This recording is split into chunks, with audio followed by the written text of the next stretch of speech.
it's a new kind of fluidity. And instead of taking the web and having websites be framed, this is a kind of cool, immersive, fluid experience. And so technologies that enable that, things like cover flow from Apple, or I'm going to shout out another Kleiner venture, Cool Irish, you should download that. I think hint at a lot of exciting innovation that's going to come. These interfaces are going to get radically improved over time. Other disruptions? Well, do you think that there will be viable, and I mean by that in terms of technology, in terms of marketing, and in terms of the potential market share for this as well as this, so that we will have the full benefit of competition and not... Sure, these are very different devices, and I think we'll look back on these interfaces and say these were Stone Age. These were very archaic. That's always true. We're going to improve them a lot. But other disruptions, I've talked a lot about games and commerce and so forth. I'm really excited about what this can do for healthcare. And because of the Recovery Act now, we have a new customer has showed up, the federal government, with $20 billion to automate all of our social records. So we have extraordinary technology in our grocery stores, Safeway, Albertsons, and so forth. Our doctors' offices are still driven by paper. When we take all that information and we put it up in the cloud, I don't see any reason why every doctor and nurse and hospital worker isn't going to have one of these when I'm with Charlie Rose. I'm going to click and see your medical records, right, vital statistics. Can I just make one suggestion about that, because I've had a lot of conversations with doctors about that. Somebody's got to figure out how to help the doctors do this. They're busy as they are. Yeah. I mean, there's got to be some mechanism so that it's easier for them. Because whenever I talk to them, they talk about how hard, they believe in it, they want to do it, they know that electronic records are where the future is, where the present is. But somebody needs to be there. And I don't mean just instruction. Yeah, that's one. Another more obvious, education. This kind of tablet is going to transform education.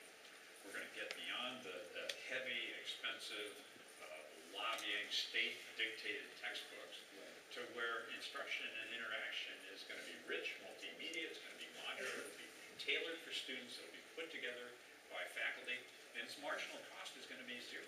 We're going to get to the world's great instructors and great paradigms. And why hasn't this ought to transform education? In other words, this is what we've been waiting for. In other words, if you say to people, all of us here in this room know that the potential of the digital revolution in schools has not taken place. And you're saying this is what's going to cause the transition to the full potential of the digital revolution and education. As these become ubiquitous.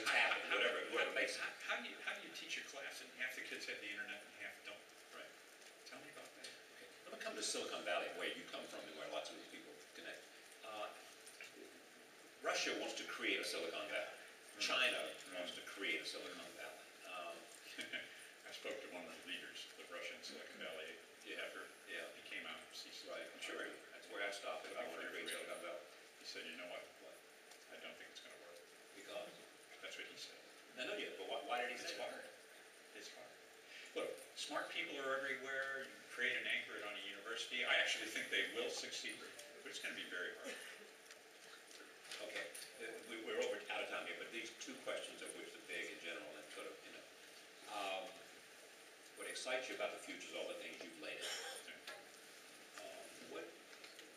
Where are we missing something, and what worries you about all this? So, world that we live in that excites everybody in this room. My worry is actually not about innovation in technology or even in healthcare. And when you think about it, this kind of a device transform the healthcare market, transform the education market, that's a good day's work. Those are two of the largest segments of the economy. The one I worry about is energy, because we continue to ship $1 billion a day out of this country to foreign nations to buy oil. We're borrowing the money from China, buying the oil from the Middle East, and then burning it throughout the country in ways that are just terrible for the economy, for the environment, for energy security. The U.S. was the worldwide leader in the creation of the internet and the biotechnology industries. If you take the top 30 companies, the most innovative around the world in advanced wind, in advanced batteries, in advanced solar, here's a quiz, Charlie. How many of those 30 companies are American? None. 4. 1 in wind, 1 in batteries, 2 in solar.